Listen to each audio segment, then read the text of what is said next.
the Safety, Security, and Transportation meeting to order. It's October 12th. We're a little late. We're supposed to start at 6 o'clock. I got 6:05. I wanted to introduce the two board members, Ms. Joyce Azak and Tony Rodriguez. I also wanted to identify people who are in the audience. The mayor, Robert Sullivan. Vice chair of this committee, Mark D'Agostino. And Judy Sullivan. The school committee has convened this meeting of the Security, Safety, and Transportation Subcommittee today, October 12th, 2021, to discuss strategies in the implementation of a plan relative to addressing the climate here at Brockton High School. This meeting will include a hearing of visitors. I'd like to remind the visitors who will speak tonight that every student and staff member has rights that are protected, their privacy and the privacy of their records. While we welcome your feedback, any discussion or specific disciplinary matters, including sharing any personal information that could be used to identify students and staff, is prohibited. Sharing such information would be detrimental to any ongoing disciplinary hearings. If you have specific safety issues that you would like to bring to the attention of the administration, I ask that you please set a time to meet with Dr. Clifford Murray, principal of Brockton High School, who is here tonight. All public comments must focus narrowly on general concerns and your suggestions for what we can do to do better support the students and staff of Brockton High School. Again, please refrain from sharing personally identifying information, including but not limited to the names of students or staff, a student's bus number, extracurricular activities, building information or grade level, and the staff member's subject area or job title. Such information should be provided privately to Dr. Murray and his team. Thank you. Normally at these subcommittee meetings, we do not have a hearing of visitors. We were asked tonight for especially to have it. And just as a reminder, everybody has 3 minutes to speak, and there will be no answers given. We'll take everything under advisement and get back to you. Has everybody signed in that wants to speak?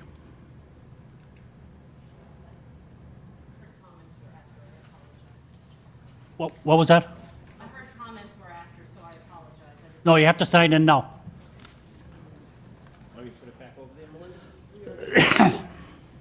I couldn't hear. Is there a pen over there? Yes, there is. I'll leave it over here.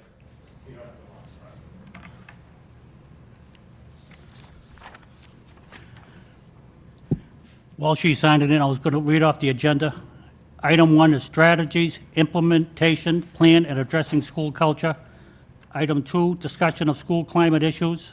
Item 3, hearing of visitors. Item 4 is any other business that has to be brought up to this committee.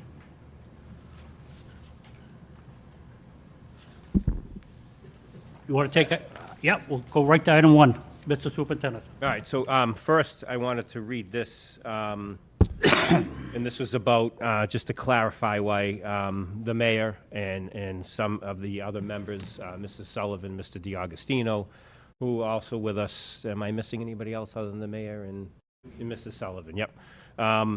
So this is a subcommittee meeting of the Safety, Security, Transportation Subcommittee. It's not a meeting of the full committee. Obviously, members of public bodies should exercise caution not to deliberate under the open meeting law. So I just want everybody to understand that any members of the school committee to happen to be in the audience, they're not sitting at the table because they are not members of this subcommittee and cannot participate because this is not a committee of the whole. I just want everybody to understand that, and they say, well, here's 2 school committee members and then the mayor, and they're just sitting in the crowd and they don't care. That's not the reason for it. It's because it has to, we have to follow the open meeting law. And so I just wanted to read that disclosure. So now we'll get started. First, I want to thank those who came to last week's school committee meeting. I just want to go over some things that have been put in place since people who spoke at that meeting. Obviously, there was a lot of issues brought up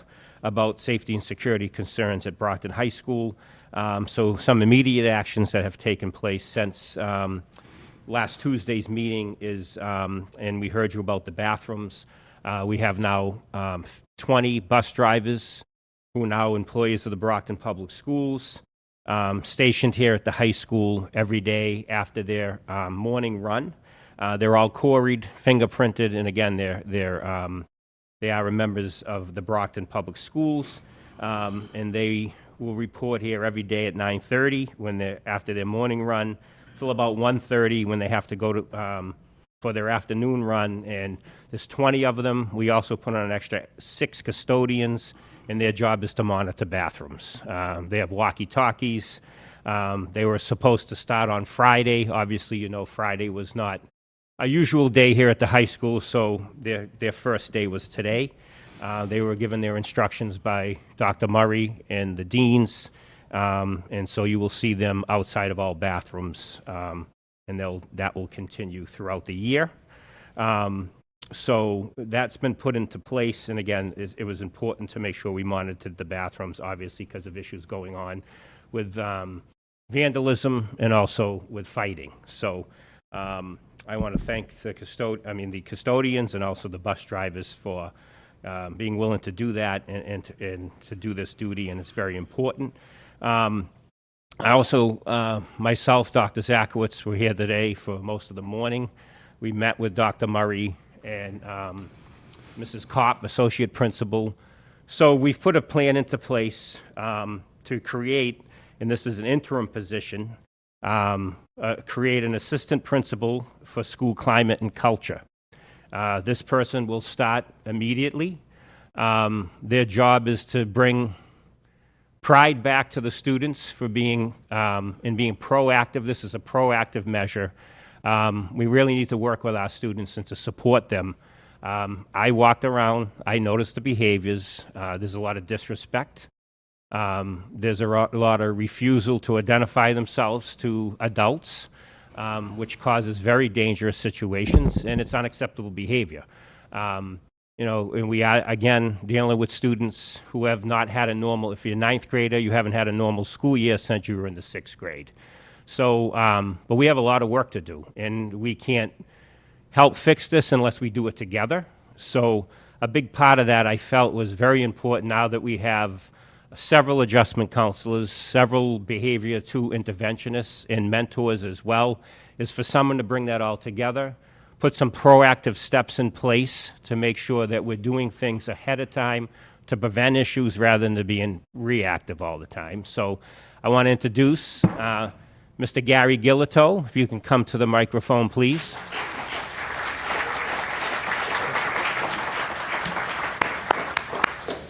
Gary is a longtime adjustment counselor at Brockton High, somebody I admire very much, and has done an amazing job working with very, difficult students in difficult situations. A very caring man, a Brockton man, and just Brockton High through and through.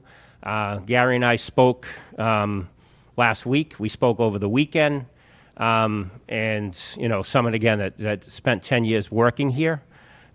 Came back for 6 months to be principal, and then obviously as a graduate, we really want to put things in place to make sure, this is Brockton. We're better than this. It's Brockton High. Our kids are better than this. Our kids can do better than this, much better. And it's our job to help them do that and to recover from COVID, because our kids can do it. And that's what we all have to continue to say. They're struggling, and let me tell you, it's frustrating, because I walk the hallways, it's frustrating. It's frustrating for kids to not listen to what you're asking them, especially if you're approaching them in a very polite manner, which we need to do, and respect the kids when we talk to them. But when you're greeted, when you address a young man or a lady respectfully, and they turn around and they give you disrespect, it's very difficult to deal with. And we need to work with that. We need to make sure we're doing things proactive and find out why is that happening and how can we stop it. So a big part of this position is for Gary to put some things in place.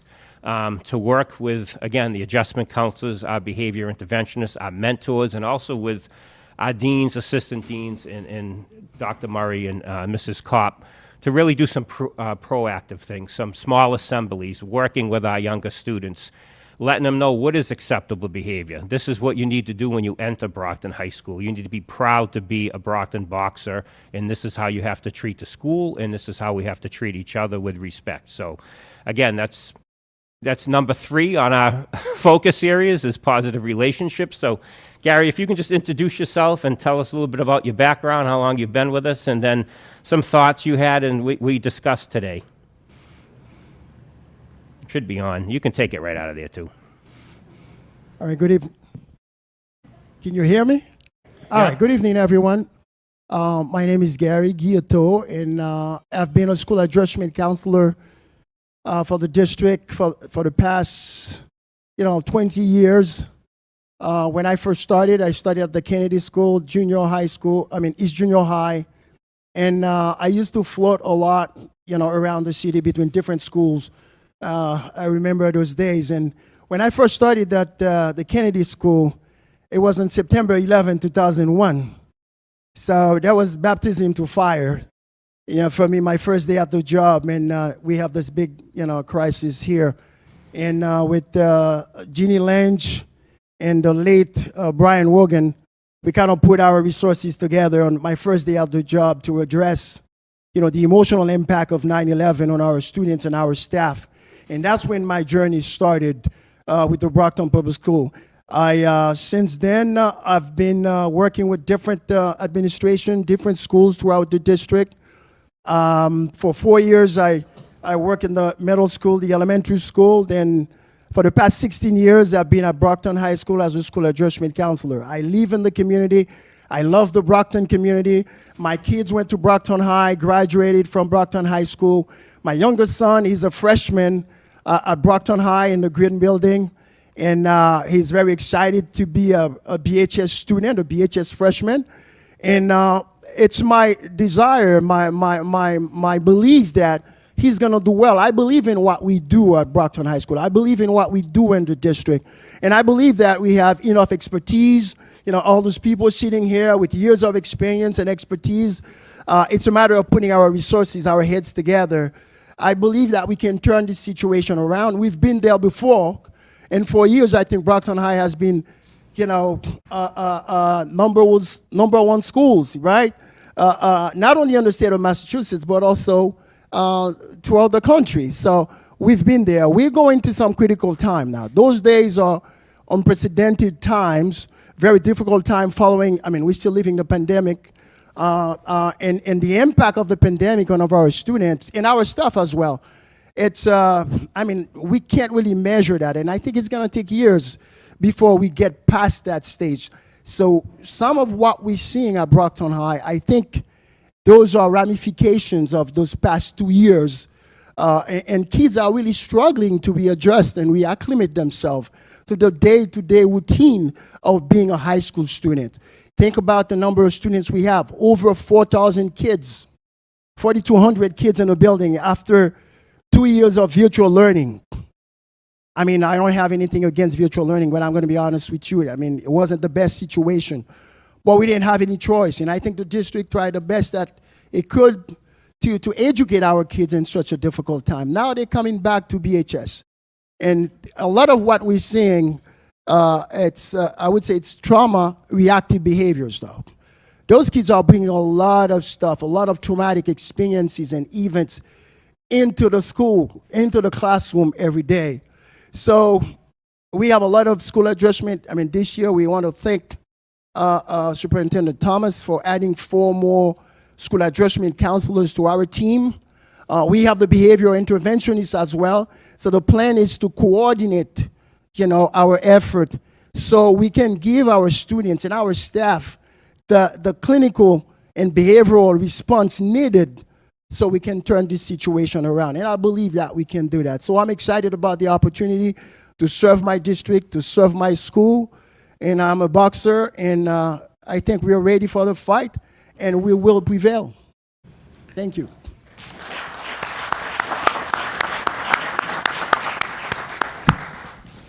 Thank you, Gary. So some other things we need to put in place and following up on Gary is I think we need to use our students, especially our older students, our juniors and seniors who are doing the right things. I think we need to put peer mediation back in place, not only for issues with, as we used to have peer mediation that was always dealt with conflict, but I think we need peer mediation that helps students learn how to be students again.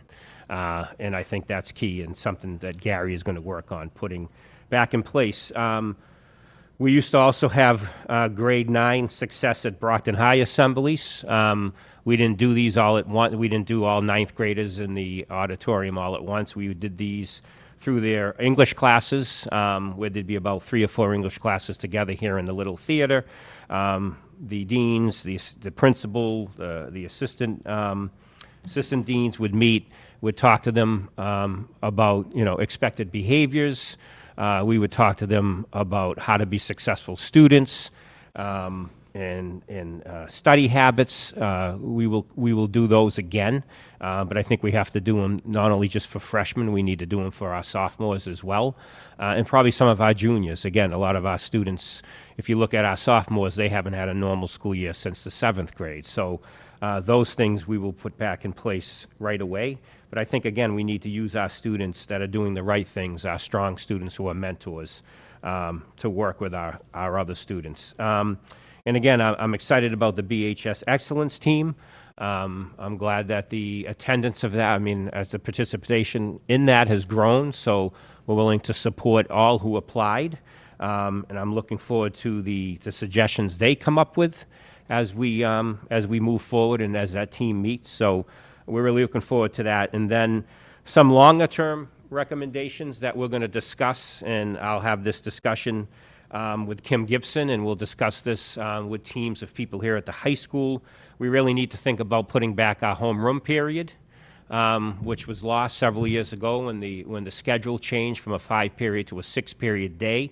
The timing of the schedule change wasn't the best, because not only did the schedule change, the resources dried up. So the intent of the schedule was to provide students with a lot more opportunities in that extra period, and we had to lose some time in certain areas, and part of that, we lost 10 minutes of a homeroom period, which was really important at the beginning of the day.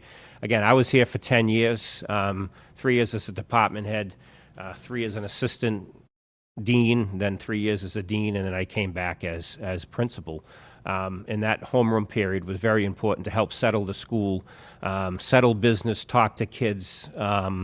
It stopped a lot of the wandering, and I think that's something that, and that's not something that I think is a real long-term, so we can wait long on, but I do obviously have to have a discussion with the BEA to see, how quickly we can move to get the homeroom period back. And I think in part of the excellence team, I think we need to maybe take a few members of that and a few members of the administrator and really look, it's time to reevaluate the schedule that we are using, whether it's working, whether it's doing what it was designed to do. Now that we have Student Opportunity Act money and ESSER 3 money, and we have the resources, and we know we're going to have the resources for at least the next 6 to 7 years, is this the schedule we want to stay with? Is it something that is working? Is it not working? Is it working for kids social emotionally? Is it working for them academically, obviously? So I think we need a team of people that need to work on this, on the schedule, and just reviewing how it's gone, and look at the data from previous years with our 5-period day, and look at the data with the 6-period day, and figure out if we're staffed appropriately. So those are some longer term things, but the homeroom, I'm hoping that's something we can put in a lot quicker. So those are the things that have been done since last Tuesday. I'm excited about Gary and the work he's going to do and quickly do. But, there is a lot of work to do. I had a phone call today, and it was from out of the clear blue, and it was from a superintendent from a large urban district. And I just read an article, and they were in the paper today for nothing that was good.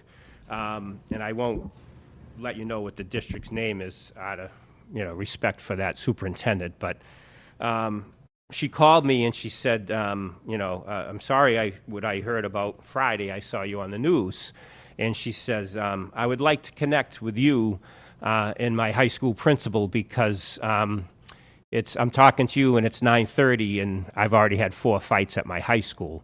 And I really want to pick your brain and I really would like to set up like a support group because it's not only me and it's a neighboring school with a very large, this school has over 3,000 and the other school has close to 3,000 and they want to kind of set up a support group of superintendents and principals to deal with, and I'm not downplaying, I'm not trying to I'm just saying, you know, this is something that's happening.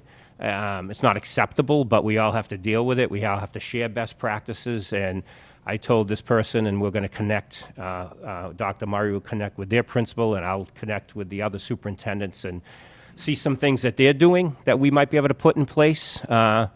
And they can see some things that we're doing that we can put in place. And so those are the things we have to continue to do and to support each other. But you know, we have to do this together. And I'm also going to be reaching out to our community partners, Cape Verdean Association, the Haitian Association, the NAACP, CPAC, CPLAN, people that we've dealt with, my oversight committee, not mine, but the oversight committee for the community center. I think that a lot of that what we have to do is part of the community to help fix this situation, because what we can do inside of school obviously is very important, but the support that we can give to our students and families outside of school with wraparound service is also very important. So those are some solutions, and I'm looking forward to, when people speak tonight, to hearing more. And again, I'm looking forward to the work that's going to be done at the in the excellence team, and I'm looking forward to I'm lining up meetings with students because I want to hear what they have to say too, because I think student voices are very important to see and listen to what they have to say and provide to us their recommendations. So I'll stop there because I've yapped long enough, and then before I bring up Dr. Murray and his team for a PowerPoint for item number 2, but I can answer any questions or elaborate on anything further that you want. Anybody have any questions? Item 1. I just wanted to recognize Cynthia Rivas Mendez. She's a school committee member as well. And also Tom Minicello, who could not be here tonight. He's watching on YouTube. Item 2, Mike. All right, so I want to just really talk about the school climate issues that we're experiencing. Obviously, the fights are usually, and the TikTok challenges are the things that really get the people's attention, because that's what the media likes to focus on. And you'll see it, there's, you know, Channel 5 has a story of a large local high school tonight because there was, I don't know, I think 12 fights broke out at the high school today. So those are the things, and obviously, you know, as the gun this past Friday, those are the things the media really focuses on. And so I want to discuss issues that, you know, we obviously know there's fighting. We obviously know there's TikTok videos of it's cool to rip sinks off the wall and break soap dispensers, and we're going through and replacing these things often. But there are other climate issues, and what I just spoke about is the mutual respect between students, between themselves, and the way we speak to each other, the way we treat each other. So those are the climate issues that I'm talking about, is that when you come into school, be ready to learn, because we need to prepare you to be a college student. We have to prepare you to be ready to go to college. We have to prepare you to be ready to go into the workforce for the great jobs that are out there. And to do that, we have to all be respectful of one another. And that's something that we're really struggling with right now. So I'm going to have Dr. Murray and his team. I think it's Dr. Murray and Mrs. Kopp. Are you coming as well? All right.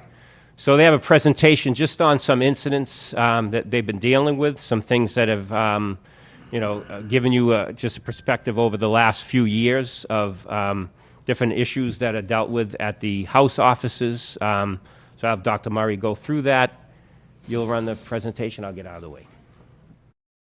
Well, before we get started, I wanted to thank all of the teachers and staff for last Friday here at Brockton High. They did an incredible job. The students were fantastic as well.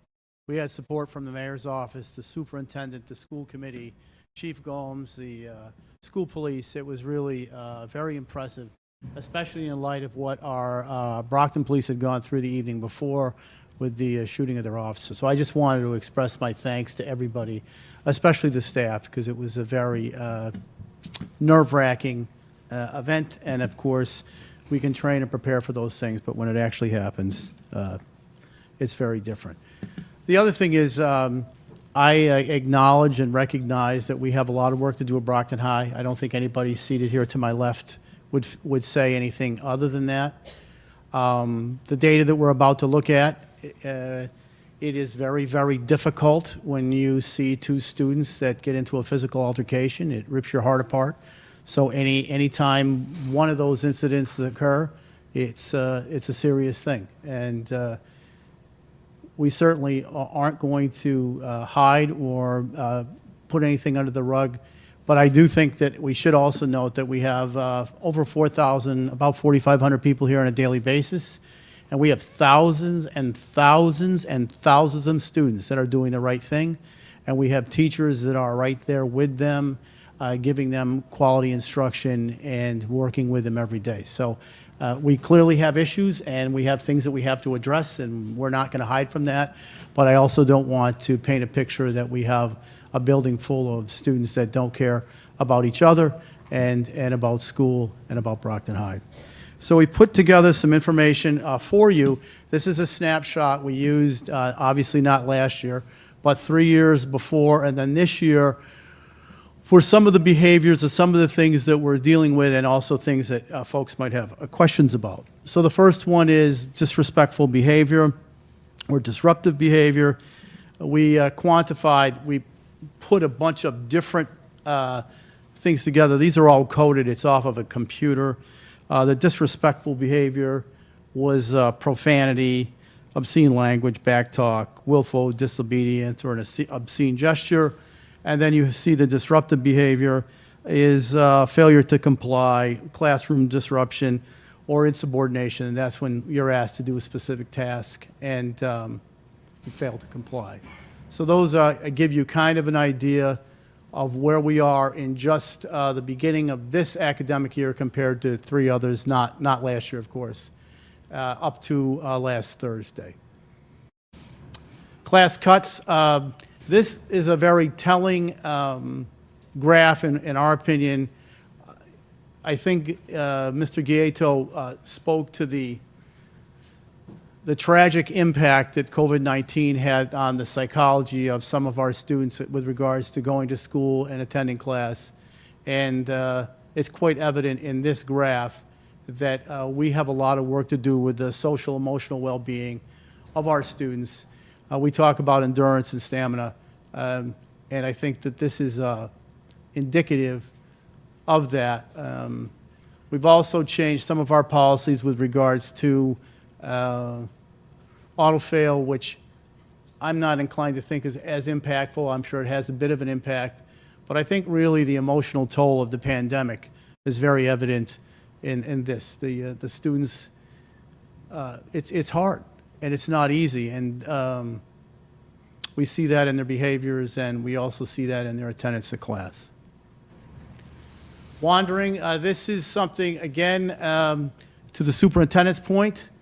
We've had, really, our sophomores were only in school probably for about maybe a total of 20 or 25 days last year.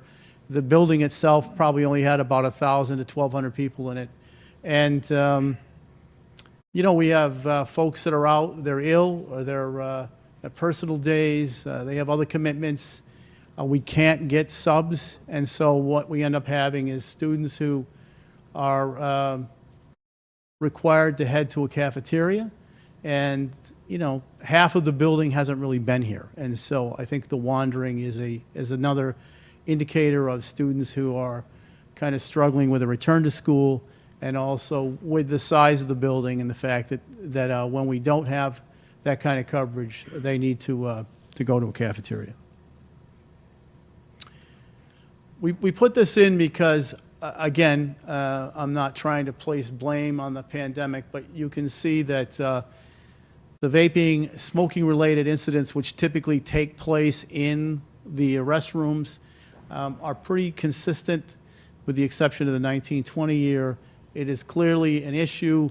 I can't thank the school committee and the superintendent enough. Apparently, many years ago, they had matrons or folks that actually watched the restrooms. And thankfully, we've got the bus drivers who are now employees of the district stationed there. You know, they work with our kids. They're from the community. And they were out, actually today, we had a couple of situations where one student was ill in a hallway, and they were right there to help that student and assist them right away. And with the radios, we were able to get to that student quickly. So, but it is something that we recognize as an issue, and again, with the matrons, the additional custodians to make sure that we have soap and supplies in the bathrooms should alleviate a lot of the nonsense that takes place in the bathroom.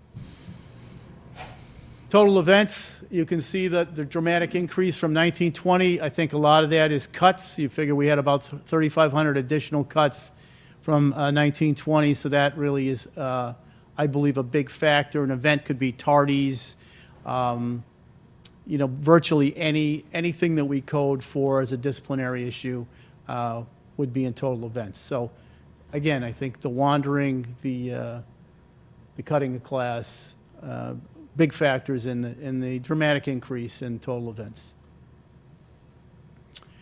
So I know that, like I said, it's very, very painful. It's very difficult to see young people when they do get into a verbal or a physical altercation. The fighting, the physical altercations, those numbers, you divide those in half because it's typically 2 students that get into a physical altercation. One fight is too many. You can see up to this point this year, we'd had 17. We've had some verbal confrontations, which typically can involve more than 1 student, so that's a little harder to quantify. We're not happy with one event like this. I do believe that our behaviorists, the additional guidance counselors and adjustment counselors are helping. Again, I think they're facing a tremendous challenge this year given all of the emotional baggage, the toll that the pandemic has taken on everybody, adults and students alike. But I wanted you to see how that compared to years past. And then our suspensions. Again, we know the suspension is really an absolute last resort. It is not the consequence of choice by anybody here in this room that I work with. We have some really great folks that are doing whatever they can to work with and to mediate some of the behaviors that result in suspensions. I think you can see that we've made some progress there. And again, I think that has to do with the Tier 2 interventionists and the additional adjustment counselors. We also do have 2 groups, a Tier 1 and a Tier 2 alternative to suspension groups that are working on a variety of plans to help us implement even additional steps that will allow us to prevent students not attending school, along with our 2 groups in the leadership councils, and then again the excellence team. So with these various groups, we're hoping that we can put together some comprehensive plans that would in fact, you know, lower these numbers even further. And especially, I think the superintendent alluded to a little bit more of a sense of mutual respect between the students and the staff. And I do believe that the superintendent has experienced that. I walk around all day, and it is difficult, especially when you ask folks to deal with that, you know, day in and day out. But again, it is not representative of the vast majority of students that attend Brockton High. And that is it. Those are, the superintendent asked for some snapshots of some of the things that I know folks are concerned with. Thank you, Dr. Murray. Appreciate it. So if I was asked my 85-year-old father how you would fix this, he would just say, throw him out of school. Those days are gone. As we all know, if anybody reads the research, suspension does not work. However, we won't tolerate, weapons, obviously, assaultive behavior. drugs, those things will lead to suspension. Obviously, we have due process hearing, but we will not jeopardize the safety of students and staff. However, suspension for all other things, only thing it accomplishes is that, okay, there's a student that's being disruptive, they're in class, they're being disrespectful, you send them home for 2 or 3 days, and it just eliminates the problem for 2 or 3 days, and then they're back and the same behaviors persist. So suspension does not work in those situations. No matter how frustrating those behaviors are, that's why we need to come up with new ways how we fix the problem. Now, I don't have all the answers. I've never led coming out of a pandemic. I was superintendent for 7 months and a pandemic hit. And, you know, but I need everybody's help. I need the help of the staff, for us to all put our minds together, the school committee. I appreciate the support from the mayor's office, but it's us together in the community that's going to really help fix this. I think this is a great school. It's always been a great school. There's no other place I'd rather work. There's no other school that I'm more proud of than Brockton High School. Our kids can do whatever we ask them to do. We just have to give them the tools to do it and support them as they do it. And again, I've always said we've had the greatest teachers around. So, but we do need to put some things in place so we can support each other and really move forward to help our kids succeed. And right now, it's a challenge and it's a struggle, and I do not have all the answers. So I am looking forward to everything we've put in place and the things to come. And us putting our minds together and heads together and brainstorming different things that we can do to fix this, but it's going to take all of us. So I can take any other questions and... Any questions? Item 2, school climate issues. I do. Thank you, Dr. Murray, for the presentation. So, suspensions. We're only in October, and we're at 90. So how many of those are from this September of 2021? Was it? It's 90 today, from September 2nd To date? today. Is 90. Use that October 7th, and we use the same time frame in those other 3 years, just as a point of. I mean, it's seeing them side by side like that, just, you know, it is an eye-opener. But our numbers are, given that we just started. I mean, we're in October.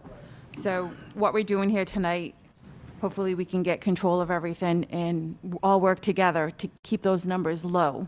So I just wanted just a little bit of clarification as to, you know, just check on the actual numbers and the dates. So 90 from September till now. Okay, September 2nd to now. okay, thank you. No questions in there. There's no No, there's questions. no questions on this. Oh, sorry. Sorry. I'm new to this. I'll just expect people to read my mind. Sorry. Mr. Superintendent, I had one question. Sure. Gary, is he started already, or has he? Gary just, no, he just, we just talked about this today. We just finalized this today, because obviously I have to also speak to the union as well, because this is a quick thing to put in place as interim, but he and I spoke over the weekend and the last week, but he would start this week. Okay. Thank you. Any other questions on the climate issues? Mr. Rodriguez? Dr. Murray, what is the male to female ratio as far as these altercations that are going on? The male to female ratio. Do you find it more with the females fighting? Do you find it more with the males, or is it just a mixture? I think the start of the year we found it to be a more female issue. A lot of the altercations were students who were very familiar with each other. And I would say it was easily probably 3 or 4 to 1. We really had a lot of issues to start. One of the things, again, was in our way, we had a series of incidents. And so, yeah, I would say probably 3 to 1. Now, is it more towards, the beginning of school, middle school, towards the end of school? Dr. Murray, could you come to the mic so people can hear you? Thanks. Or is most of these altercations happening during the movement period, No, I would say they're kind of, you typically see more things happening in the very beginning of the day, but they happen throughout the day. At lunchtime, we've had some issues as well. So I could give you more exact statistics on that if you're interested, but it is something that happens, throughout the course of the day. Again, typically when everybody kind of comes together first thing in the morning, and then lunchtimes can be a little problematic as well. With the additional staff that we've just received, we're very fortunate that those folks will be able to help us kind of limit the movement of students at lunchtime, and that should greatly reduce those kinds of behaviors at that time of the day. So it's typically a little earlier when they first get to school. All right. I'm going back to when I was in high school. Lunch period, I'll be honest with this, I used to go to all three because there was nobody there to check. Right. They'll be standing there. I went to all three just to hang out. I'll jump from the red building. Please don't say that on TV. No, I would, We don't need I any would go help. to the green. But is there anybody, I know we have these checkpoints now, as far as, coming in, check it to make sure that these students are actually So- assigned to these. Yep, so our students, one of the privileges that they do have is they can go outside for lunch, especially in the nice weather. And one of the ways that we can determine students who are perhaps not in class, and we think we have discovered that a lot of them are doing that very same thing, is by checking IDs. We have some tablets that we can use when they're assigned into the cafeterias during the regular part of the day. So it is very problematic at lunchtime identifying students that aren't in class where they're supposed to be. And again, when we have teachers that we're not able to cover with subs, those students change locations and are typically upstairs. So it is a little bit more of a process to identify students who are supposed to be in one of those classes and who are taking advantage, as you may have occasionally, of an extra lunch or two. So it is something we're working on. It is very difficult. We don't let students with temporary IDs outside. And, the floor teachers, the folks that work those doors are familiar with the kids in their house. That's kind of why we do it that way. And so it's something that we continually work on, but it is definitely an issue. All right, thank you. And I also want to thank Dr. Murray and the administrative team and the teachers as well, because we try to stay ahead of the social media trends, and it's very difficult because lingo changes, the formats change. It's hard. I mean, a lot of fights are planned through social media. A lot of them are planned when they're passing and kids can meet up, so it's very difficult to stay ahead of.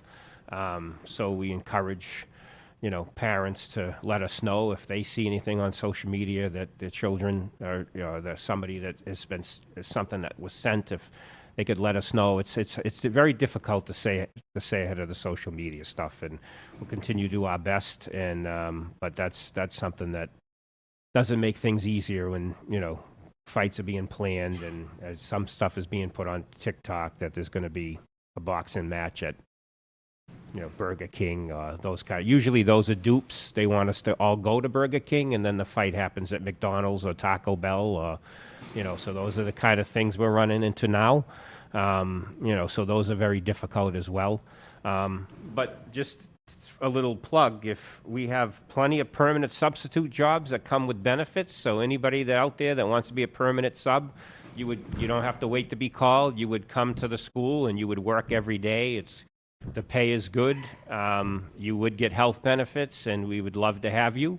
And if there wasn't a teacher for you to sub for, we would have you in the halls helping us out. So, if anybody's looking for work and you want to be in at least 2 years of an associate's degree, you can be a permanent sub. But if you want to just be somebody that wants to help out, we have also jobs as hall monitors as well that we could hire you. So if something out there people are watching, call my office, 508-580-7511, and Melinda or Lisa can lead you to HR. And again, we're happy to have the community come in and help us, help us get things under control, but we want to make sure we pay people for their time as well. So obviously, the best people that work in the Brockton Public Schools are the people that live in Brockton and are from Brockton, those who are the best people that connect with our kids. I remember when Dr. Zakowitz was the principal, we did a big picture here in the little theater, and it was all the graduates of Brockton High who are now back here teaching at Brockton High, and I think there were, I want to say almost 200 of us. And I think that's pretty close to the case now, that most of the teachers... 1, 2, 3, testing. It's a good time for a test. Test of the PA system. Testing. 1, 2, 3. Yes! That Didn't not have gray planned. hair till they fixed Not that, so. planned. So again, we're happy to, again, Brockton residents that want to help us and work in the school, we're happy to have, there's plenty of positions open, and we're happy to have you join us, so I can answer any other questions. I had one quick question. We had talked at the regular school committee last week about monitors in the restrooms and metal detectors or wands or something at the doors. Has any of that taken place? Yeah, we have the 20 bus drivers that are monitoring the bathrooms every day when they get off their morning shift. And then today we use the handheld wands for students, again, as a result of Friday's incident where the student brought a gun to school. It was a long delay getting kids in, but again, that will continue throughout this week, and we'll monitor it again at the end of the week. So that happened today, yes. Okay, thank you. And the monitors, that was supposed to happen last Friday, but obviously we had a shortened school day, so they were in place today, and they will be again for the rest of the school year. Right. Some may actually be able to come a little earlier. Yeah. And so we said whenever they were available, they were welcome to come. And I think they made a big difference already today. You could see in the hall, so it's great.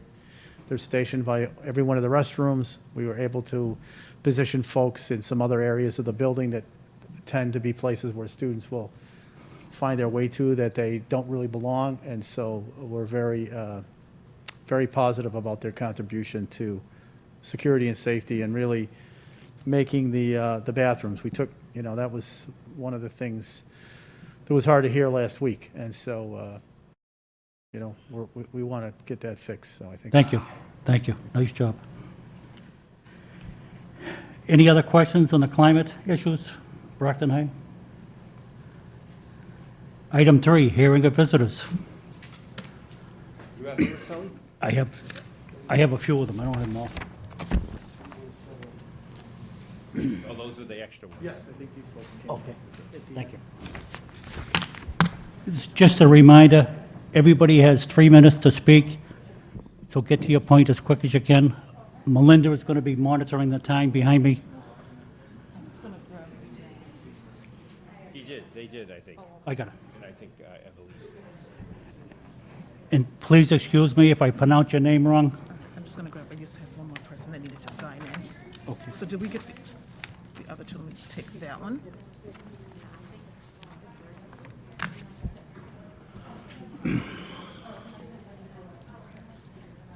I'll call each person up individually. LaMarie Marcotte.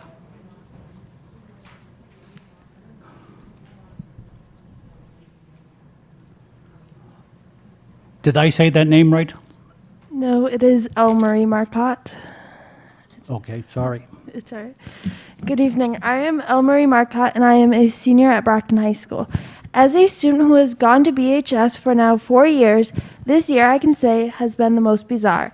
In these 4 years, I can say this year I have felt the most unsafe in the school. Last week, I listened to the school committee meeting, and multiple teachers and parents talked to you and brought up safety issues in Brockton High. And then 3 days later, an example of an unsafe environment happened.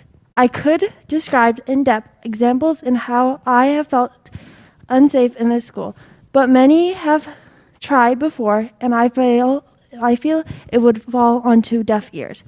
As a student, I do not feel comfortable going to administration when I feel in danger. As a victim of bullying, being told it was my fault I was bullied, why should I go to them about anything when I feel I would be blamed? This morning was a total mess. As I walked into my building, my assistant dean scanned my bag. Many of my fellow classmates pointed out on how they only scanned our bags and not scanned ourselves. How could a weapon only be in a bag? Because we also have pockets and bodies, even though none of us are planning to bring one. I also found out the inconsistencies between the buildings and how with my building they only scanned our bags, but in others they went through the bags. There, Test two. there also Test two. there also was an announcement telling us that it would only last till Friday. What will happen after this week? Why are we only putting a Band-Aid on this bigger situation? During the day, I reached out to students in a club that I am a part of and what they think I should bring up. They had so many good ideas and points. I wish I had time to go through in depth about all of them. Here are a few points. The announcements during this day and place were made in English, and it makes me wonder what happens to the non-English speaking students. What would happen to them during a state of emergency when they don't know what's happening due to a language barrier and not having someone nearby to translate what's happening? The school hasn't really addressed what happened Friday. Although they had communication with the teachers and parents, there was no direct communication with the students. Why are there more police and not more social workers and therapists? Yes, we have adjustment counselors, but this was a traumatic event. There should be more help. This seems to be a vicious cycle. The consequences are not there and the follow-through isn't there, and students know it and take advantage of it. Why does our school look like and function like a prison? Everyone seems so focused on reacting to the bad things. Maybe we should work more on preventing them. Why are there more punishments and less rewards? Why do good students finally snap? And to wrap things up, I ask you to help this. To wrap things up, I ask you to please help the school system become a safe place for students where we don't have to learn in fear. Thank you.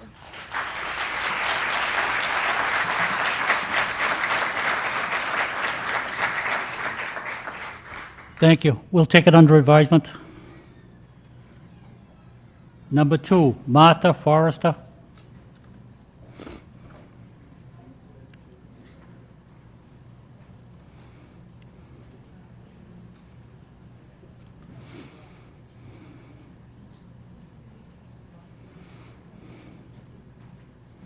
Good evening. Many of you do not know me, but I am the mother of a 5th grader, or, as many people say, a rising 6th grader.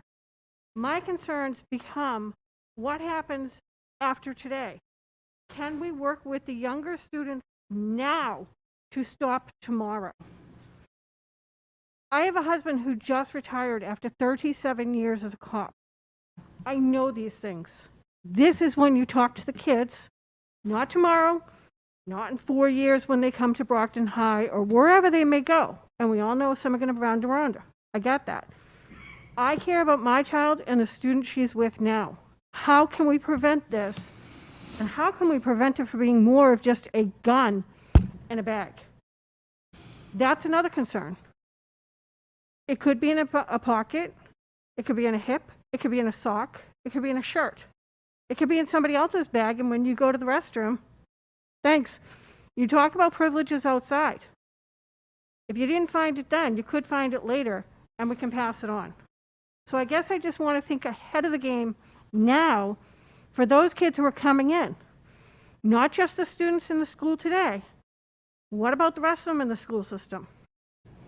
I don't know what goes on in 6, 7, and 8 yet. I know what goes on in 1K through 5. And at 5, 5th grade, I'm starting to see a lot of rebellion from kids, a lot of mouthing off, and I think to myself, that's the ones that I'd like to keep an eye on and maybe give them some more love and attention now to stop the harm later. Thanks. Thank you.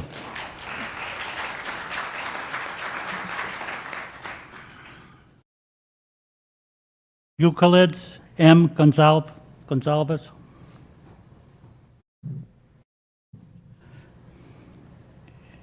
Hello? Thank you. Hello, can you hear me? Yes. Thank you for your time. I really appreciate it. I wanted to say, I'm happy that we're at this moment where someone actually was caught with a firearm at the school. And I'm happy that the individual was caught at this moment, at this age, and that he wasn't caught at an older age. I'm a believer in God, and I'm a believer in the Son of God.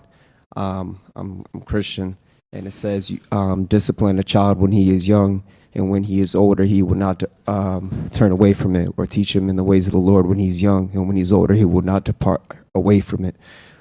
So the children are still young, they're still youths, so there's still time. But when they're older, it is very difficult to change them in a certain way when they're older. It's like a plant when it's young. When it's growing, you can shape it and you can form it. Or like metal, when it's still difficult, and if it's not bearing fruit, it's chopped up and it's thrown in the fire. And it's the same way. If gold is tarnished, you have to put fire on it, and it gets rid of the debris and what's wrong with it. So now that they're young, now is the time in order to catch certain activities and discipline. There's guidance counselors within the school of Brockton High School. Guidance counselors actually, I believe they're made for events like this. They're supposed to be made to help children like this. And what I've seen within my time within the school system, the guidance counselors have seemed to create some type of clique sometimes, or it's more toward a certain group of people that they seem to cater to.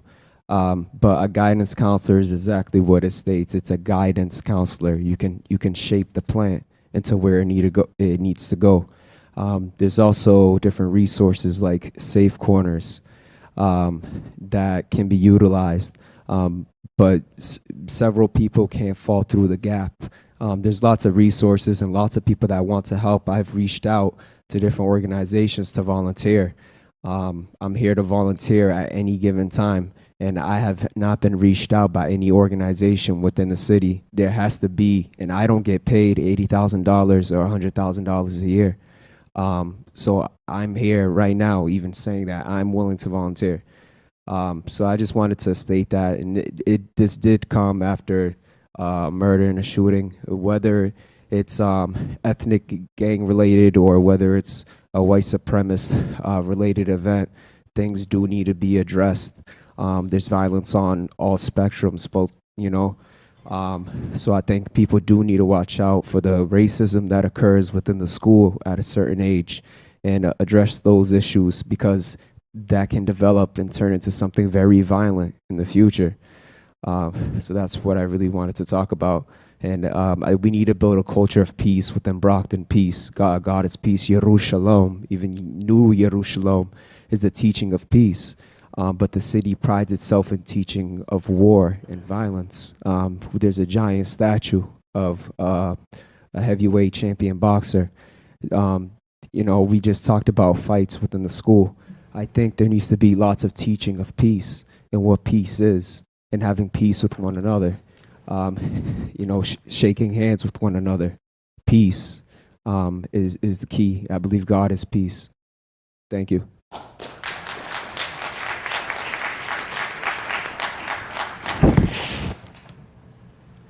Thank you. Cindy Aspinall.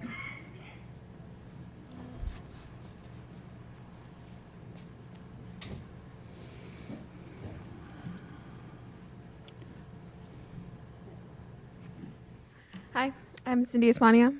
I'm a senior at BHS. So, as a student here at BHS, and my perspective of how this school is, I think the school has no control at the moment, and it's not their fault. It's no one's fault. It's just how society is, the behavior. Kids are wandering in hallways. Kids are able to leave the school whenever. I've seen it. Kids are responding with provocative language, and bathrooms are being filled with kids, which, as you can see, that Dr. Mary showed us earlier, there are many cuts happening in the school. And the way I see it, I don't think there's any consequences for those actions. I don't think there's any solutions to the problems. I haven't seen any solutions to those problems. And I'm a little worried because, like he said, I forgot your name, I apologize. Peer mediation should come back to talk about just behavior, knowing how to respect people, understanding people. A lot of kids, I just hear the very negative language, and it's sad to hear. I've heard many negative language towards our staff, towards our teachers, and I've seen the list of teachers that are not here sometimes, and I feel like it's because of the students' behaviors. For example, what happened on October 8th, a student bringing a weapon, an armed weapon, it scared a lot of us. It scared me because you don't know what the students' intentions are with that weapon. And I see that today, this morning, we tried to have a solution by bringing in metal detectors. As Elmarie brought earlier, some buildings, my building, Yellow, more like just scanning a wand on us and only on our bags, not really actually checking us, while other buildings are actually checking other kids' bags. I don't see this being organized. I see it unorganized. 4 buildings doing everything differently. I see this and I don't think that we're on a good path right at the moment. We're supposed to be working together as a community, as a school, Brockton Boxers, and I don't really see that. And I think with the students' voices, we could help you with that. For example, doing assemblies in the auditorium by grade, if possible, due to COVID guidelines. We can talk to these students and have peer mediation talk to the students, student to student, peers by peers. And from another student, I think it would be better because you're hearing it from another person. You're hearing it from the person of the same age, same group. We're hearing it from adults, and I understand. But in this moment, I don't see that the adults are actually getting students. We're now in a society with technology. We posts. Everything's being spread very easily. And it's honestly the students' power at the moment. It's only our power. I think the students here don't want to listen to adults. I don't know why. I would like to listen to adults. But if it does come to that issue, I think it should be peer-to-peer. So that's all I have to say at the moment. Thank you.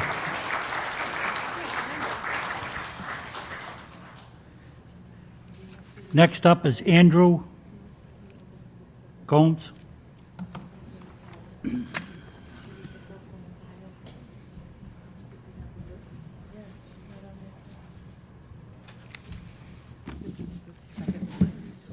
Good evening. My name is Andrew Gomes. I am a senior here at Brockton High School and a member of the Red House. I've come here today to express certain concerns and frustrations that the student of Brockton High School and I have experienced since the commencement of the school year just over a month ago. As I walk through the halls every day on my way to class, I hear students expressing their frustrations with all of these indecent and unnecessary acts of aggression upon our school. The fact of the matter is, we attend this educational institution not only for our personal success, but for a better and brighter tomorrow, as well as a better and brighter Brockton. I'd like to think that the vast majority of our students have chosen that they will work hard and persevere through all adversities that they may face in life in the pursuit of educational success in high school and beyond. Although we simply cannot go without addressing the issues that are currently plaguing our school. Vandalism, unjustified disrespect towards fellow students and staff members, and the lack of better judgment that has guided a handful of students into starting physical altercations with one another over irrelevant reasons, not to mention the events that unfolded just last Friday, October 8th. I call upon the students and staff of Brockton High School to support, listen, and uplift one another, voice our concerns on anything that we perceive to be affecting the quality of our education and social lives, for we can and shall seek a better tomorrow and a higher educational standard that the city of Champions so desperately needs and deserves. As the great Abraham Lincoln had once said, "Leave nothing for tomorrow which can be done today." And with that, I conclude my statement. I thank you all for your time and providing a platform to voice my concerns as a student of Brockton High School. Thank you. Thank you. Faith Tobin.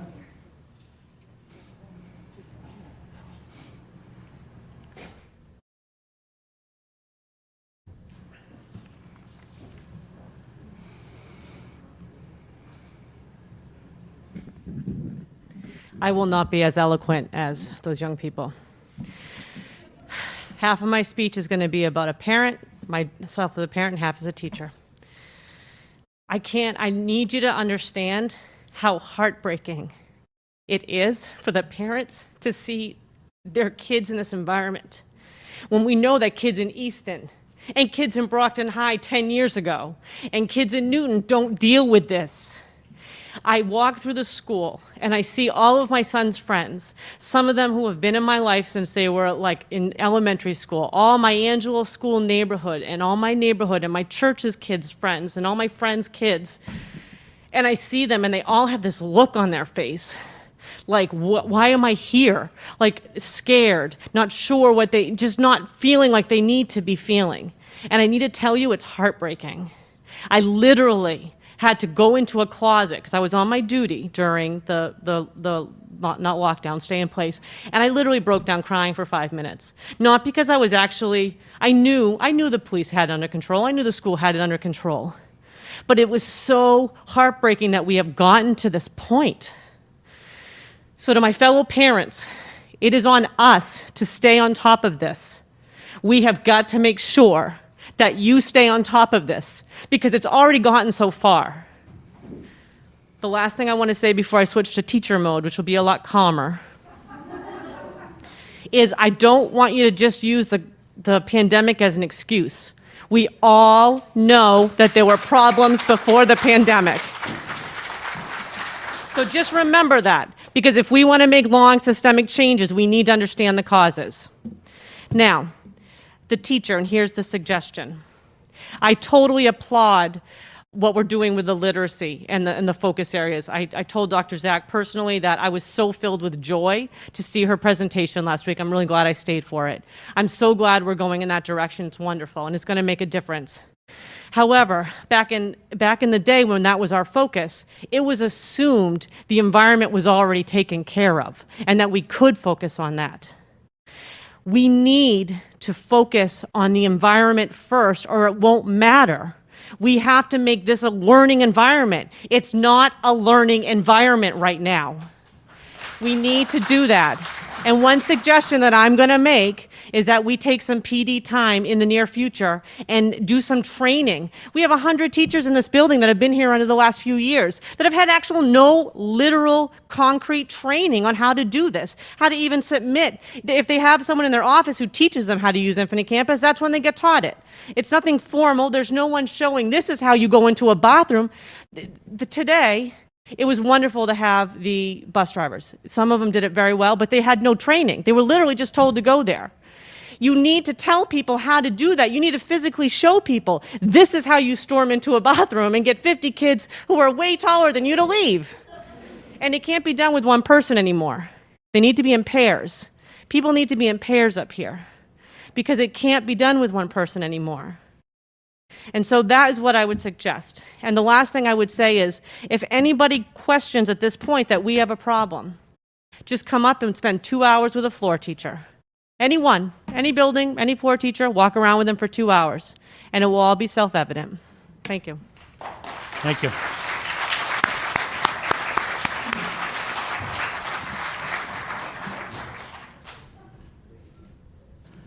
Mary LaCavita.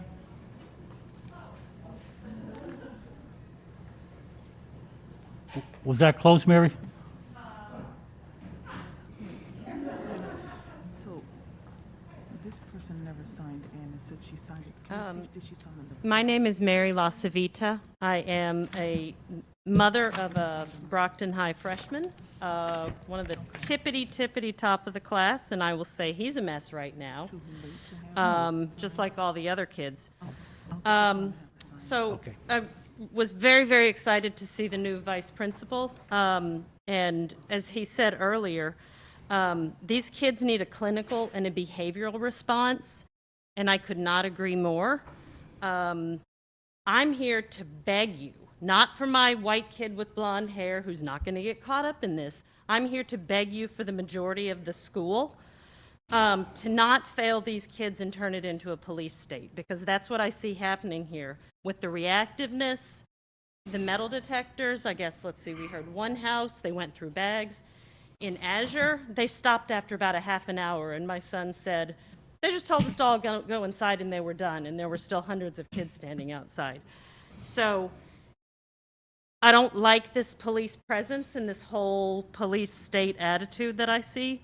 And, you know, I understand you said that you're frustrated. There are many people frustrated, but these kids, you can hear, several here tonight, they're very frustrated. And I'm very concerned that they're going to be ignored. We've all heard some of these TikTok stories and the rumors from the kids. And I have to say, my first reaction was not, oh my God, these horrible kids. My first reaction was, some of these kids show a lot of creativity. Selling tickets, putting up flyers. You know who is at fault for that? The administration is at fault for that, because these kids are totally punking you guys. And it's time to not treat this as a pandemic problem. It's definitely a bigger problem than that. But I am worried that part of the solution here is going to be that, you know, the kids that organize the TikTok fights, let's take the bad apples out. Let's deal with them. Let's put them over here. That's not what this community stands for, I don't think. It's not what we want to stand for. And that's not what we should see. So I would ask and I would beg that you call on the community, call on the parents. I'm self-employed. I know there are probably a lot of other people who would donate time after being trained to help out. So please call on all of us, because otherwise we might as well just walk these kids to the prison door. And I can't see that happening to my son's friends. Thank you. Thank you.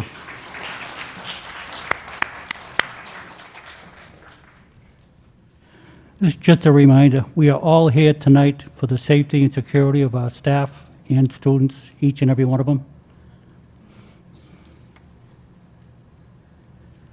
Michelle Bonser.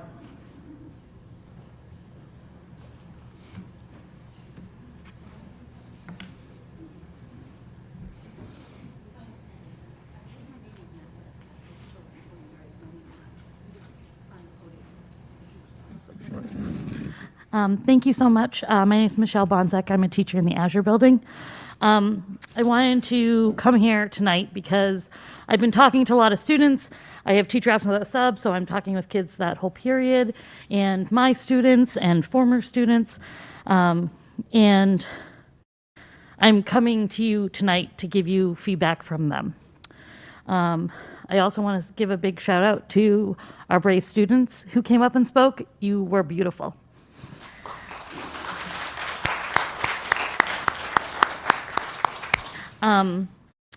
Our students are really uncomfortable is the word that I keep hearing. They were super happy with today in the bathrooms because things went much smoother. They could actually go in and use the bathrooms as they are meant to be used. They're all big fans of that. Also, they feel like they keep waiting for the other shoe to drop. So even when things are, or they're having a good day or something, they're waiting for something to happen because things keep happening. And a lot of my students feel like they are being punished for essentially the sins of a few. And while it is very obvious that we have huge problems that need to be addressed, we have a lot of amazing kids who don't know how to make the culture better. And we need to be the ones to help them get there.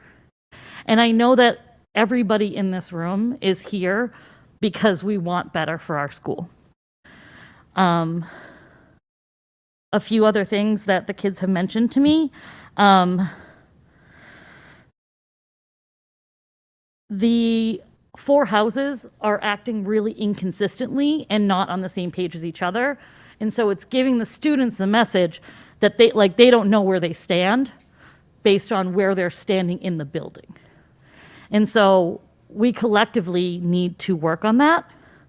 Also, I'm really happy that both Gary's new position, congratulations, you're going to be amazing, but also that we are starting to talk about being proactive, because so much of the time is spent being reactive and being like, oh, shoot, this happened. Let's scramble to try and fix things. But Band-Aids don't solve things long term. Two other things, and then I will give up the mic. Our students, Cynthia mentioned that part of the reason that she thinks teachers might be out so much right now is because of the way that our school is currently. And as a teacher, I'm exhausted. I am like March level tired, and we're a month in. And I've talked to some of you, and you are also March tired, and we are a month in. And we don't, like, how do we fix this? I'm not certain, but I do know that I'm hopeful that we are in the right direction.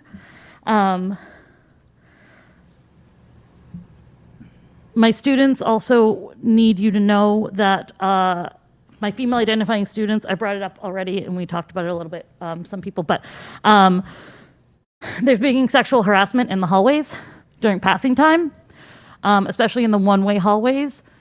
There's no way to go except that one way at this point, and it's real easy when you're packed in like that you don't even know who is touching people, and it's a big concern. And then the other thing, so that's all for my students, and I wanted to put that forward for them. One thing for me and for my fellow teachers and for my admin people and the floor teachers, can we try and get a timeline on getting the phones fixed? Because when we can't use the phones in our classroom to call down to get help, it is truly a scary and dangerous position to be in. I have a fellow colleague who had a fight break out in her classroom. She had to yell loud enough for another teacher to notice, and then that teacher had to then go run and find somebody else that could possibly help. People are going to be really hurt and injured, and none of us want that. So if we can get kind of like a fire under some people who fix phones bums, that would be really great. Thank you.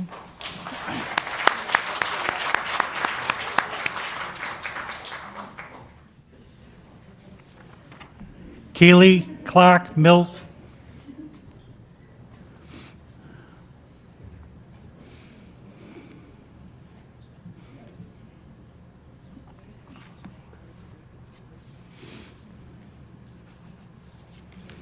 Hello, everyone. Thank you for everyone for being here. Some of you know me because I've emailed a lot of you. I have 4 kids here. By the time we finish, I'll have had kids in Brockton High for 8 years. I have a long list of problems that I could talk about, but I don't think that's productive. I want to talk about things that I think would be beneficial to solve some of these issues. The students groping in the hallway, one of our daughters told us that happened. And she said, what am I supposed to do? So that does need to be addressed. That I don't know how you can do that with a hallway with like 500 kids in it. One of the concerns that I have is that we have a culture of teaching our young men, especially our young brown and black children, that they cannot express their emotions. So I'm seeing this with athletics. I'm seeing it with some of the teachers and how we teach our kids to express themselves, or when they're doing an activity and they're saying things to them, we have to be mindful of how we speak to the kids and what we say. It's one thing if a mom or dad or somebody, that's your child, but for another person to say certain things to my kid, we need to think about that. We need to think about if you are acting this way, then that's what you're modeling for these kids. So what is your behavior? What are you modeling as your behavior? And I think that goes back to training. I asked someone I know, like, do you guys get trauma training? So as a nurse, every year we do safety training. We have to do a trauma training. I have to do de-escalation training. So I have to go into a training, and I work over the phone for this job, and we work with a lot of people with mental illness. And we have to know how to deal with them. And you're dealing with a population that has a lot of socioeconomic issues. There's family issues. There's so many things going on. And I just feel like a lot of the people who are here don't know how to deal with these things. They're not taught. You have to be taught. If you grew up with a silver spoon in your mouth in Newton and you come to Brockton or you go into Boston, it's not the same environment. So you can't teach those kids and treat those kids the same way that you would how you grew up. It's not the same. I think that the teachers need to be re-educated on the protocols for emergencies. I know I emailed you about this because the phones don't work, which I know because I had to wait 20 minutes for my kids to come down to give them something. That's not acceptable. That needs to be like fixed yesterday, because if someone gets hurt because a phone system doesn't work, that's on you guys. That's unacceptable. That's unacceptable that we don't have a working phone system for the teachers who are with some of these kids who are super aggressive. I also think that you need to consider hiring someone to do like cybersecurity and monitoring. That's a big issue, right? And so there was a statistic that said like 74% of kids who bring guns to school actually post something that relates to that prior to them doing it. So if you have someone who can monitor social media and like pull out keywords, there are people who do this, you might be able to prevent some of these things from happening. I also think that people talked about volunteering. I offered to volunteer to come after school during a study hall because the study hall has like 52 kids in it. And I was told, no, I can't come. I will absolutely pass a query, but I wanted to come because my kids are in that study. How do you learn anything? How do you teach these kids anything when there's 52 kids and one adult? And that's happening in the middle of the day also. I also think that we need to ask our students and ask the parents, send out a survey. You guys send out surveys all the time. You know, do you feel safe? Do you want metal detectors? What would make you feel safe? Give them options. I think we all can sit here and talk about it, but we need to ask the kids who are here because they're the ones who are experiencing this every day, and the teachers also. They should have an input. I think that the busing situation, I'm hoping, I know we've discussed this, will get better. I don't think that there should ever be a time for the rest of this year where our students in athletics or any other event miss anything that comes up. It is unacceptable. We talk about the problems that our students have. These kids are sitting outside waiting for a bus for 2 hours. For 2 hours. That's not acceptable. I've said it. I'm going to keep saying it. We have to do better by our kids. I think lastly for me as a parent is that I'm super disappointed that there's hardly any parents here. And I know like people may not want to hear that, but it's true. I'm sure you guys share the frustration, but won't say it. I'm going to say it as a parent. It disgusts me that there are hardly any people here. We have 4,000 kids, and there's like maybe 10, 15, 20 parents in here. That's not okay. So we need to do something with the kids who we know don't have that involvement at home, which is a lot of our kids. They need to have mentors. They need to have people who care about them, and it can't always be the teachers. They need other people. You know, I have kids that I work with through my kids' athletics. I have a boy that I went and talked to his middle school principal and said, this kid needs a mentor. And the kid came up to me and said, thank you. I had no idea how much the impact you can have. I didn't think about it that way. But we all can have an impact and we all need to do our part, but it starts with us as individuals and then taking that and allowing people in the community like myself and the other people here who want to help, but also putting that out on the community and the partnerships that you guys have and asking those people to please step forward and ask the volunteer organizations, there's fraternities, sororities, ask people to help. We need people from the community and we need people of color, especially in this population, people who come from the same communities that our kids come from, because even the teachers, a lot of the teachers here, you don't have a large representation of minority teachers. It's better than a lot of places, but there's not. The kids need to have people that they look at as role models who look like them, and that we do not have here. So that's all I have to say. Thank you.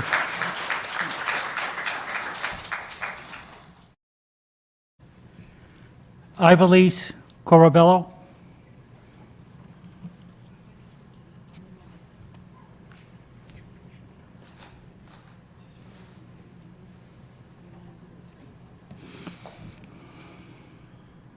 Hi, my name is Ivelisse Caraballo.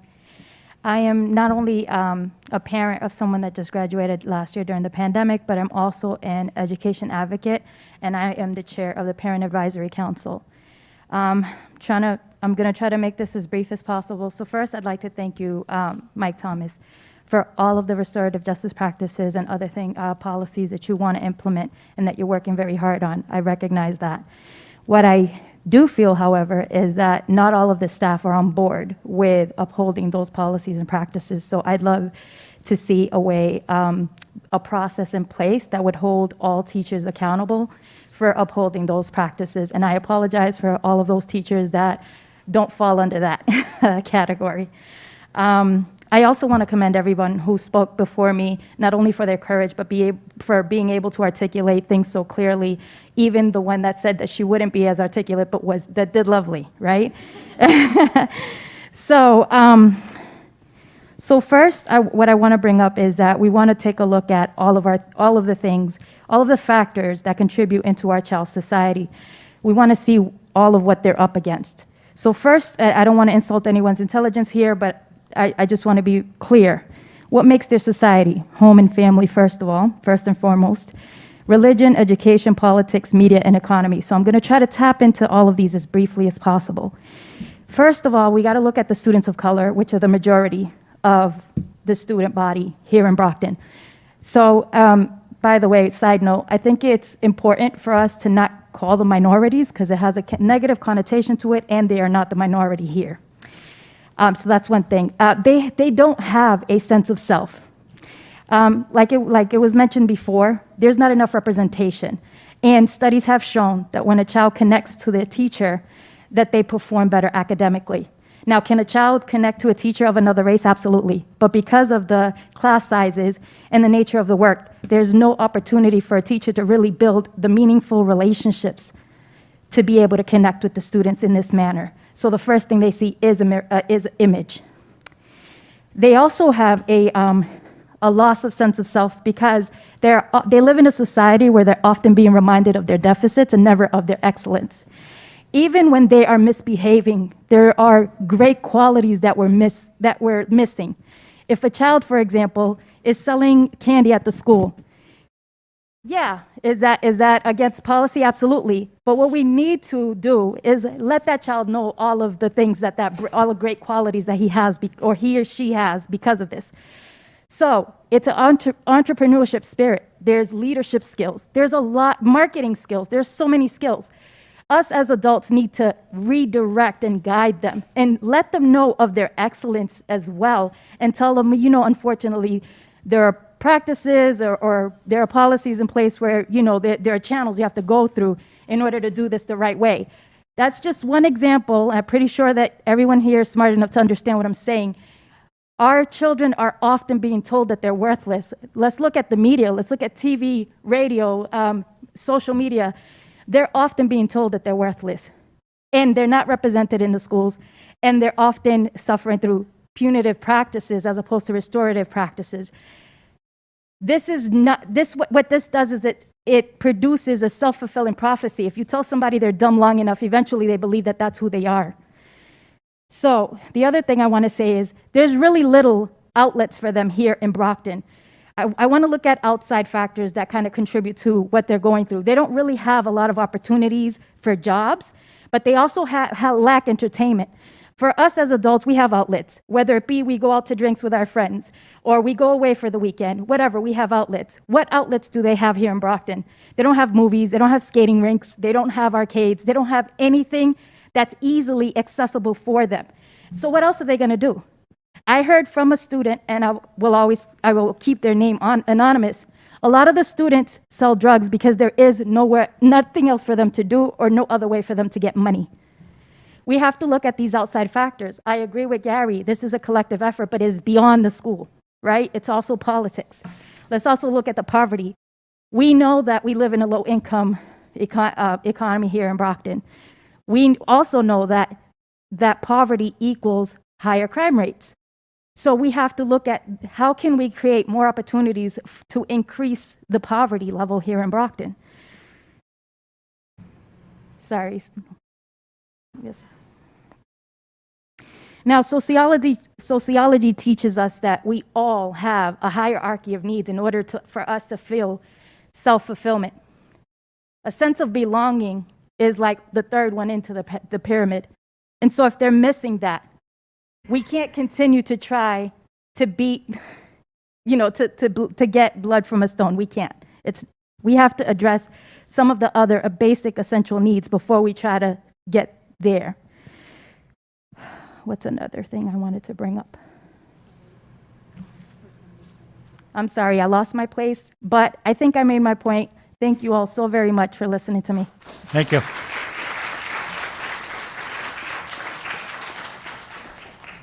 Danielle Caniff, just a reminder, you have 3 minutes to speak. Okay.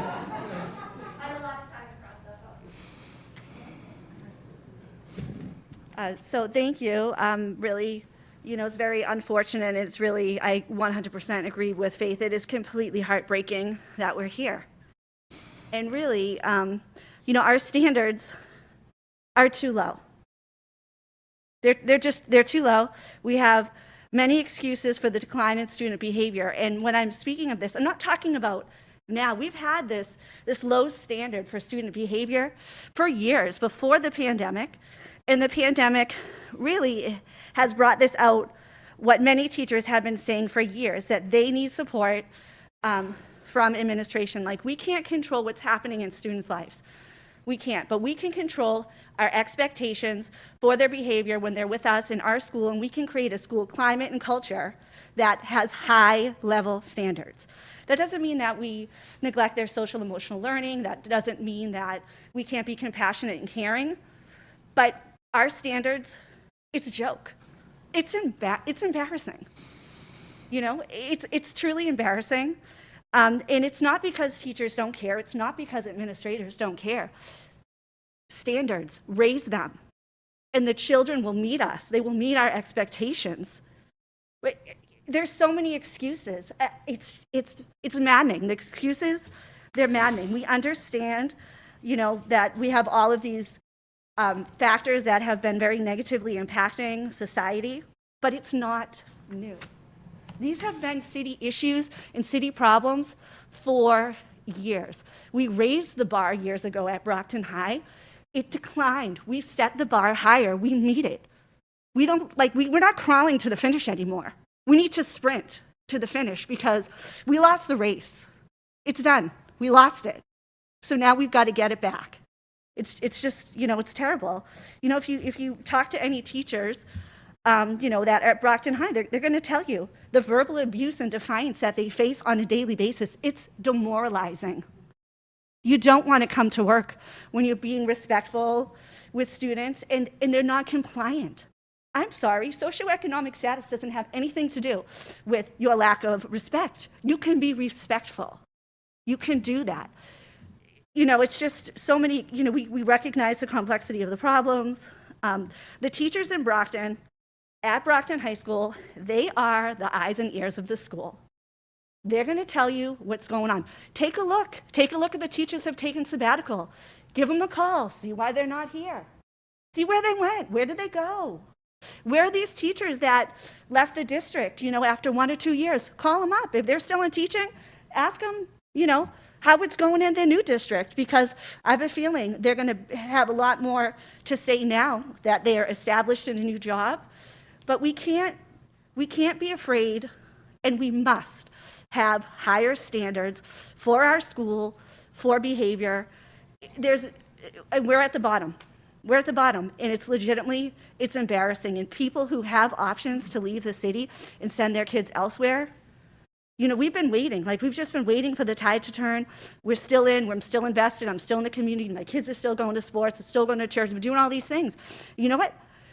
A lot of people are running out of excuses to stay. So thank you for your time. Thank you for listening to all of us. I know it's not easy to hear, but standards have to go up. They're too low. Thank you. Thank you.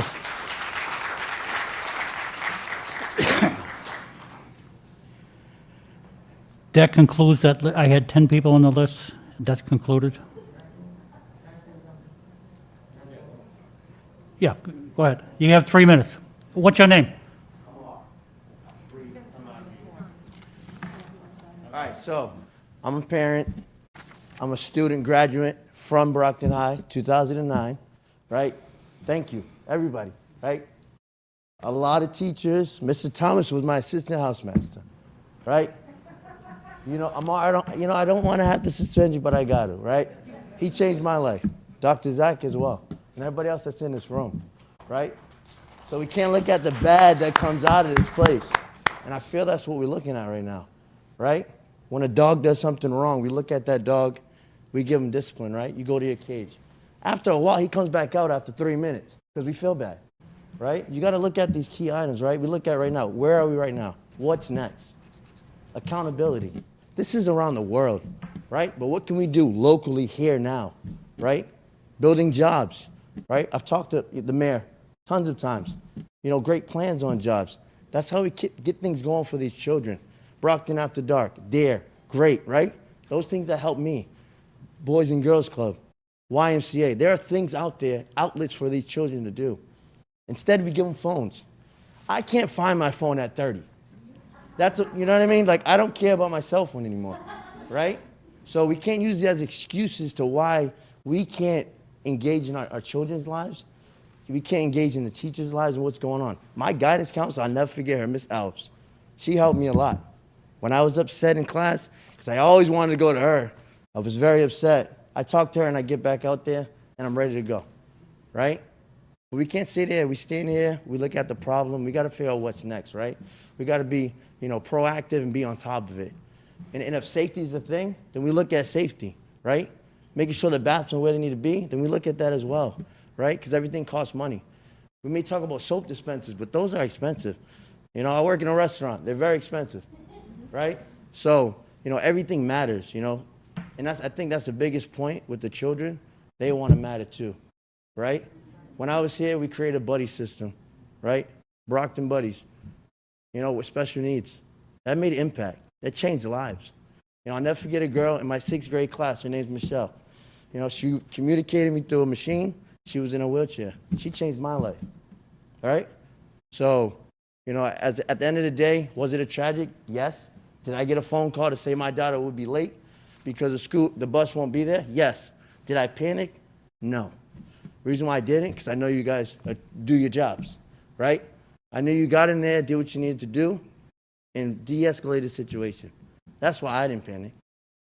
And I'm a parent, So I know you can do what you say you do every day on a daily basis. And let's not forget Dr. Murray, because we Eastern High, right? This goes back to 7th, 8th grade, right? This goes back to way back then.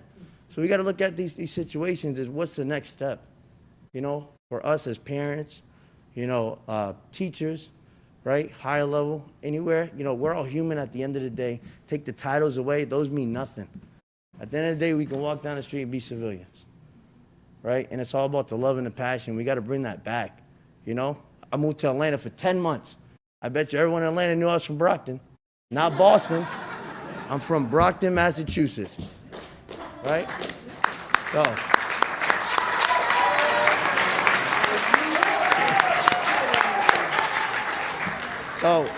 So like I say this, at the end of the day, Brockton means a lot to me. Rocky Marciano, Hagler, you have these people, who believe. I met Edelman the other day, right? And guess what he told me? I said, I'm from Brockton? I know Hagler. And that meant a lot to me. Because not a lot of people know about Brockton. Patrick Chung comes out all the time. Let's not forget about all these people that do great things for the city. So we have to learn how to build this city up, build these children up, and make greater impact for all of them. Because look at me, I'm 30, I graduated from Brockton, I'm very successful in what I'm doing. I have 4 beautiful children, and I never say anything bad about Brockton, So that's all I got for you. Thank you.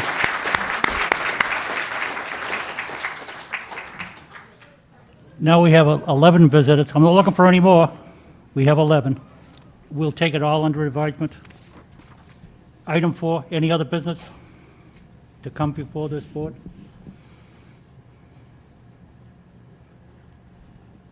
Hearing none, we need a motion to adjourn. Motion to adjourn. Before I second that motion, I just want to say that we heard everyone in here loud and clear. There is I walk into a negative environment every day when I walk into work. And I have a daughter here. I have a nephew here, relatives, your kids. And I don't want them to feel like they're walking into a prison. I've been doing that for 21 years. It's our job here, collectively with everybody, to put a plan into place to make sure that everybody is safe. You know, it was disheartening when my daughter was texting me, what's going on, there's so much police at the school. How do you tell your child that somebody was found with a firearm? God forbid if that kid used it. And for some of those that, you know, I don't like the word defunding police. We know we need more social workers. But I'm proud of these guys that wear that uniform that are stationed here at this school and throughout the city. Because they just don't answer the calls that come through the school district. They also assist out in the cities. They are going to homes. They're responding to bank robberies. A lot of stuff. And I know if something tragic happened, there will be people that will want to be a Monday quarterback. Where were the police? They were here. They responded quickly. A lot of information we can't divulge. But thank them. If you see them, thank them. Because they did a hell of a job.